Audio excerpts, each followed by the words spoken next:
এমন এক সিনেমা যার কথা জানে গোটা দেশের মানুষ। কি নেই এই সিনেমায়? গল্প আছে, গতি আছে, আঘাত পাল্টা আঘাত আছে, আছে টুইস্টও।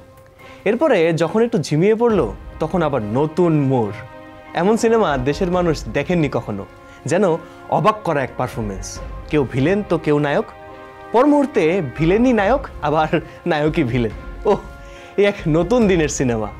ব্যাপ্তি সময়কালে আটকে নেই, সংলাপ পাল্টা সংলাপ, হাততালি চলছে, যেন অনন্তকাল ধরে সিনেমা দেখছে দেশের মানুষ। এই সিনেমায় আদালত এখন একটা চরিত্র। টান টান উত্তেজনার এই সিনেমায় কখনো নায়ক কাঠগড়ায় তো ভিলেন বাইরে, আবার কখনো ভিলেন কাঠগড়ায় তো নায়িকা বাইরে। নগদে 500 টাকা বা তার বেশি পেমেন্টে পেতে পারেন ঢাকায় জমিসহ 20 কোটি টাকার পুরস্কার। আগ্রহ হারাবেন না, বলছি। শুরুটা হয়েছিল 2022 সালের 29 জানুয়ারি।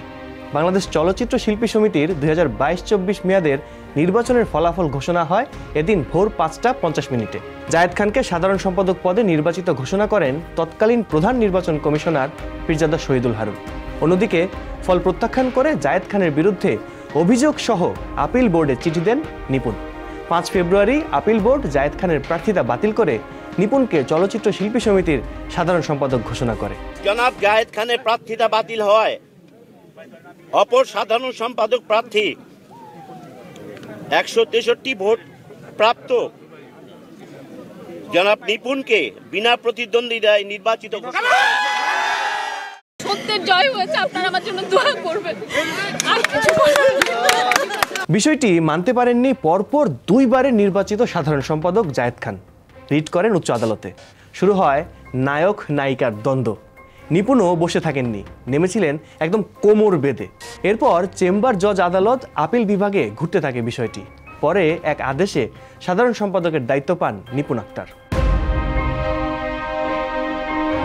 ক্ষমতা পেয়ে জায়েদ খানের সদস্য পদ কেড়ে নেয় কাঞ্চন নিপুণ পরিষদ। 2024-26 মেয়াদের নির্বাচনে ডিপজলকে নিয়ে পরিষদ গঠন করেন মিশা সওদাগর। অন্যদিকে ইলিয়াস কাঞ্চনকে হারিয়ে মাহমুদ কলিকে নিয়ে পরিষদ করেন নিপুণ। চলতি বছর 19 এপ্রিলের ভোটে ব্যাপক পরাজয় হয় কলি নিপুণ পরিষদের। তবুও হাসি মুখে মিশা ডিপজলকে ফুলের মালা পরিয়ে দেন নিপুণ আক্তার।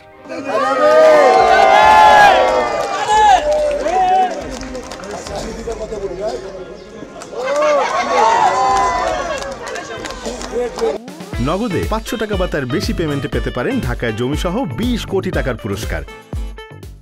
এখানে এই সিনেমা শেষ হওয়ার কথা ছিল।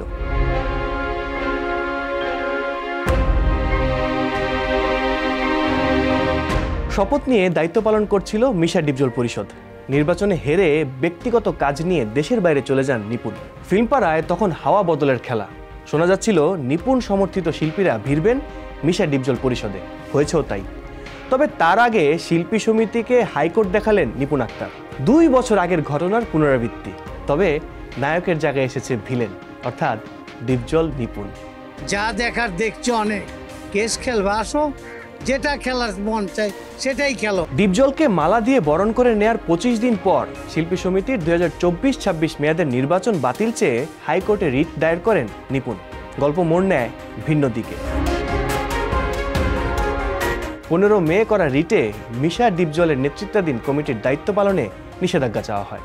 শুনানি শেষে 20 মে সাধারণ সম্পাদক পদে মনোয়ার হোসেন ডিপজলের দায়িত্ব পালনের উপর নিষেধাজ্ঞা দেন হাইকোর্ট। একই সঙ্গে বাংলাদেশ চলচ্চিত্র শিল্পী সমিতির নির্বাচনের অনিয়মের ঘটনা তদন্তের নির্দেশ দিয়েছেন বিচারপতি নাইমা হায়দার ও বিচারপতি কাজী জিনাত হকের সমন্বয়ে গঠিত বেঞ্চ। এবং এই বিষয়গুলি তদন্ত করার জন্য নির্দেশনা দিয়েছেন সমাজ কল্যাণ মন্ত্রণালয়কে। সেই সাথে ডিপজলের পদের উপর স্থগিতাদেশ প্রদান করেছেন। আদালতের এই আদেশে নড়ে চড়ে বসেছে শিল্পী সমিতির বর্তমান কমিটি। বিষয়টি নিয়ে ডিপজল গণমাধ্যমে জানান 2-1 দিনের মধ্যে চেম্বার জজ আদালতে যাবেন তারা। নির্বাচনের ফলাফল ঘোষণার পর ফুলের মালা দিয়ে নতুন কমিটিকে বরণ করে নেয়ারও 25 দিন পর আবার কমিটি বাতিল চাওয়ার পেছনে বড় শক্তি আছে বলে মনে করছেন ডিপজল। তার ভাষায় এটার পেছনে অবশ্যই বড় শক্তি আছে।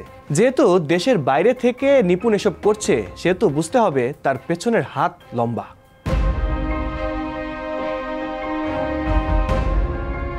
পর্দার আদালতে মামলার সুরাহা 3 ঘন্টায় হলেও ডিপজল নিপুণ ইস্যুর সুরাহা খুব সহজে হচ্ছে না বলে মনে করছেন সংশ্লিষ্টরা। জায়েদ নিপুণ দ্বন্দ্বের অবসান হতে যেমন সময় লেগেছে, ঠিক তেমনি সময় লাগতে পারে ডিপজল নিপুণের নতুন এই ইস্যুতে। ততদিন সাধারণ সম্পাদক ছাড়া চলবে শিল্পী সমিতি? এ প্রশ্ন অনেকের।